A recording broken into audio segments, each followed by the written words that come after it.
Hey everyone, welcome back to Code in Motion. Today we're looking at LeetCode problem number 297, Serialize and Deserialize a binary tree. This is a LeetCode hard, so it is pretty difficult, but it's also a super interesting problem, and it's a really good introduction into serialization and how that works for data structures.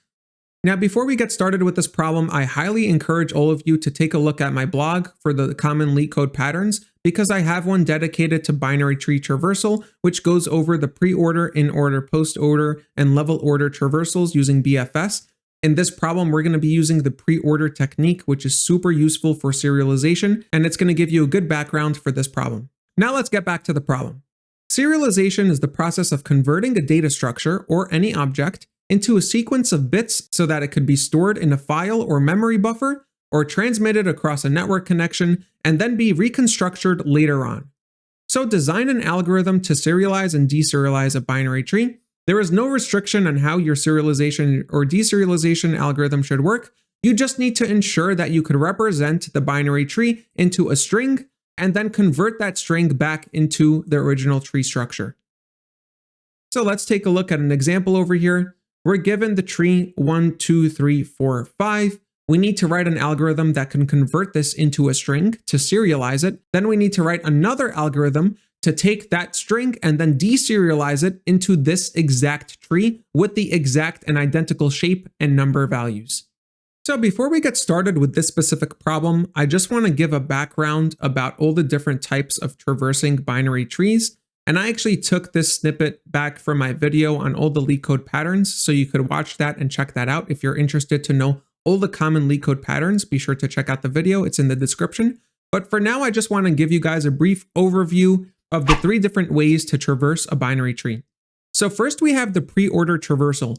For pre-order traversal, we explore the current node before we explore the children.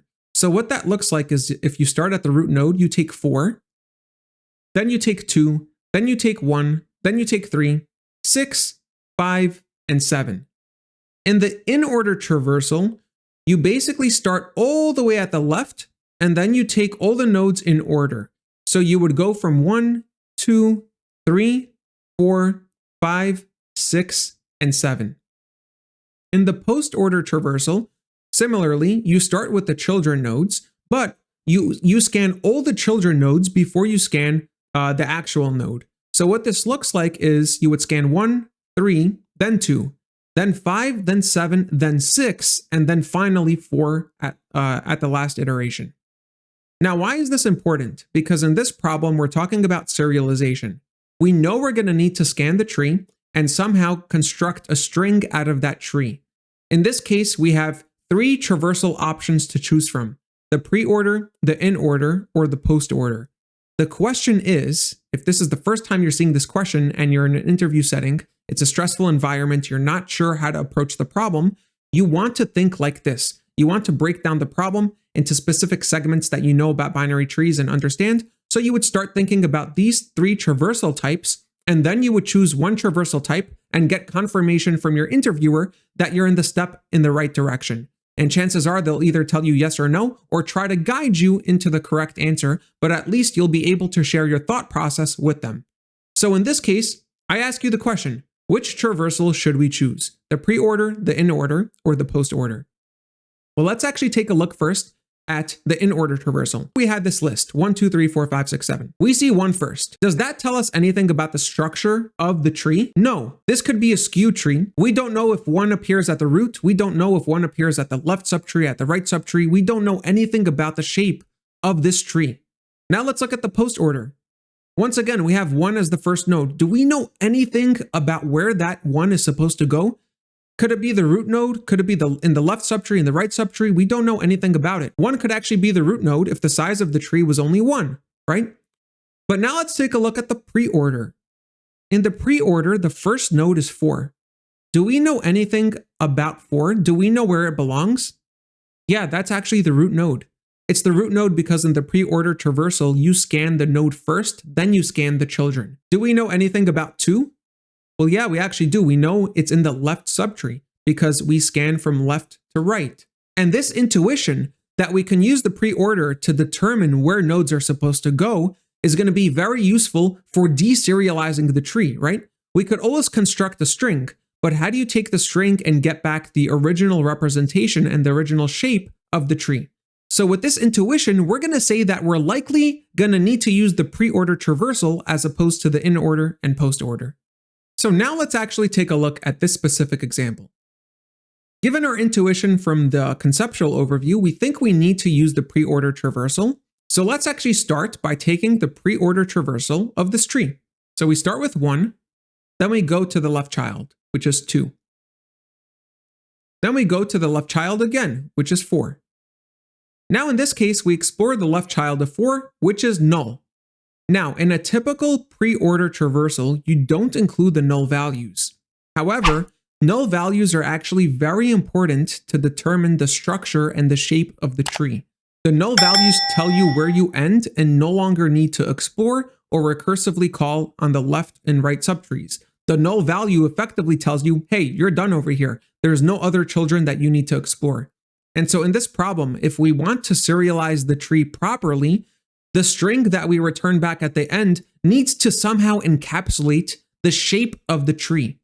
And so in this case, we're not going to ignore null values. We're going to use null values as a string or a character. In this case, I've opted to use capital N to represent a null value. And so we're going to add that as part of our preorder traversal. Likewise, we go to the right subtree now of node 4, and that's null as well, so we add capital N. Now we're done with node 4, so we go back to node 2, but for node 2, we need to explore the right child, which is 5. So we go on to 5, let's add 5 to the result, and then let's go and explore the null children nodes. So we add null, and we add null again for the right child. Now we finished processing 5, we finished processing 2, so we go back up to node 1, and now we need to explore the right subtree of node 1, which is 3. So let's go to 3, let's add it to the result, and then let's explore the left child, which is null. So we add null, we add n. Now do you see how important the null values are and why it is so vital to keep track of them? Because if we didn't keep track of these null values, we wouldn't know where any of the nodes exist in the tree. If we just kept track of 1, 2, 4, 5, 3, that could be a skew tree to the right, that could be a skew tree to the left, it could have numerous configurations. But since we keep track of the null values, we're encapsulating the shape of the tree inside of the serialized string, which is so important in this problem. Now, from 3's perspective, we go to the right child, which is 6, we add it to the result, and then we explore the left child, which is null. Let's add an n. Then we go back up to 6, let's explore the right child, which is null again. We add it to the result, and then we're done.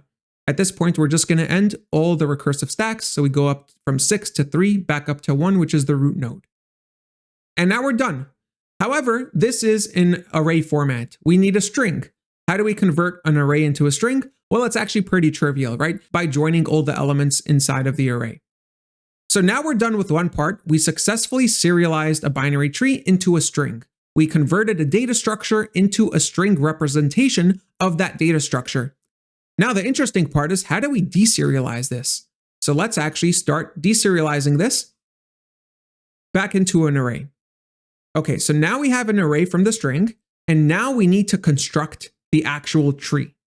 So in this case, I'm going to use an I pointer to keep track of the current node that we need to create in the tree. In this case, you're going to see why using the preorder traversal is actually so beneficial for us, because now we actually know what's the root node. The root node is 1. We actually know where to start, right? That's the benefit of the preorder traversal. So let's start by creating node 1, and then we increment I. We're going to increment I every time we create a new node because that just tells us the next value that we need to use. Now we're just going to follow the basic preorder traversal. We're basically going to reverse engineer what we did for the serialized process. For every node, we know for sure that we need to explore the left and the right children for that node. That was the advantage of keeping track of the null values, and you'll see how this looks. So from 1's perspective, we know for sure we need to construct the left child. So let's do that. Once again, we create node 2 because that's what the I pointer tells us is the next node. Now we increment I to 4. And now from node 2 perspective, we need to create the left child, which is 4. We increment I again. From 4's perspective, we need to create the left child. Well, I tells us what the next node's value should be. In this case, it's capital N, which is going to be null. Now node 4 has a left child, so we're going to do the same thing for the right child. In this case, it's null again. We increment I to 5, that's going to be the next node that we use, and we go all the way back up to node 2. For node 2, we need to create the right child, which is 5. Now for 5, we create the left child, which is null. Increment I again. The right child for 5 is null again, since that's where I points.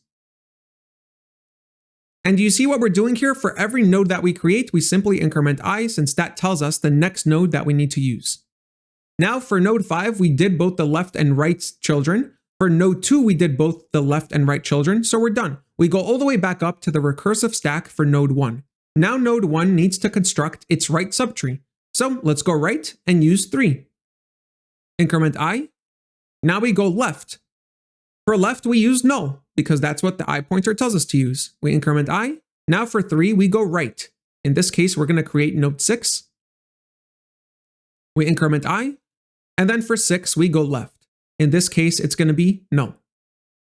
Now for 6, we go right. In this case, it's simply null again. And we're done. I moves out of the array, and we finished creating the entire tree. So we back propagate through all the recursive stacks. Now, what's the time and space complexity of this algorithm? It runs in O of n, both for serialization and deserialization, because we only traverse through all the nodes just once. And it's O of n space because we're using recursion, and in the worst case, we have n recursive calls on the stack. So let's start coding out the solution. First, I'm going to start with the serialization part. So I'm going to keep track of the result that we're going to convert into a string at the end. So the serialized array for now. Now I'm going to define a preorder function. We know for sure we're going to use the preorder technique. So let's just define that traversal. So def preorder, if not node, normally we just return, but our base case says that we need to append the capital N string, right? So if the node is null, we append capital N. However, if it's not, then we're going to use the preorder technique. So first we explore the current node's value, and I'm going to add that to the result array. Now we need to be careful here. This is an integer inside of the node's value, so we're just going to convert it to string. So I'm going to say the string representation of node.val, and then I explore node.left, and then node.right. This is the typical preorder traversal. So now I just need to invoke this function on the root node, and my result array over here contains the preorder traversal. Now I just need to convert that into a string. So we're just going to simply use a comma over here as the delimiter, .join res. And this is going to convert this result array into a string, adding commas between all the elements inside of the array. Now let's look at the deserialization process. So let me just add some space over here. In this case, the first thing we need to do is convert the string back into an array, right? So that we could actually process the preorder traversal. So I'm going to say node values is equal to data.split, comma, right? That's the delimiter. And now we actually have this result array that we originally had before. So we effectively have the preorder traversal. Now I need to keep track of an I pointer through recursive calls. This is kind of tricky since it's a global shared pointer. And so the trick I'm going to use over here is define it on the Python class itself. So I'm going to say self.I is equal to 0. Now I need a helper method to actually construct the binary tree. So let's call def construct. And the first thing we need to know over here is what's the current node that I need to create, right? This was the whole benefit of using the preorder traversal. Well, the current node that you should create, the value of that node is equal to node values at the position I, so self.I, right? And that's this array over here. So we're actually getting the node's value at the I position to know what the node value should be when we create the current node. Now let's increment I, and we increment I because we're going to be using I in all the recursive calls, and I is kind of like a shared variable. We're updating the state through multiple recursive calls, and that's why we define I on the object itself, right? This is a shared global parameter. So that's the trick we're using. Now we need to check if the node value is null. So if it's capital N, we need to return none because that's the current node that I should return, right? It's basically null. We don't actually create a node. We return back null. However, if it's not null, now we actually have to create a node. So node is equal to tree node. And What is the value? Well, the value is node val. But remember, node val is a string. So we just convert it back to integer over here. And now we have a node with that specific value. But what is the left and right subtrees of this node? Well, that's where the recursion comes into place. So node.left is equal to construct. We call the same exact method. Node.right is equal to construct. And finally, just return back the node. Do you realize how this is basically reverse engineering the preorder traversal? This is effectively a preorder traversal where we're reconstructing the tree that we had beforehand, right? Using the preorder string. In this case, the only difference between normal preorder traversal is we keep track of the null pointer. And now we're actually done. All we have to do is return whatever the construct helper method gives us back, which is gonna be the root node. So let's run this and just verify that it succeeds. And there we have it. Thank you so much for watching. I know this was a hard question, but I truly hope that now you understand the differences between all three binary tree traversals. I think a lot of times this is missed and people just jump right into the solution and preorder traversal, but they're not sure why it works, and they're not sure why inorder and postorder don't work as well. But I hope with this intuition you learned a lot, and I'll see you in the next one.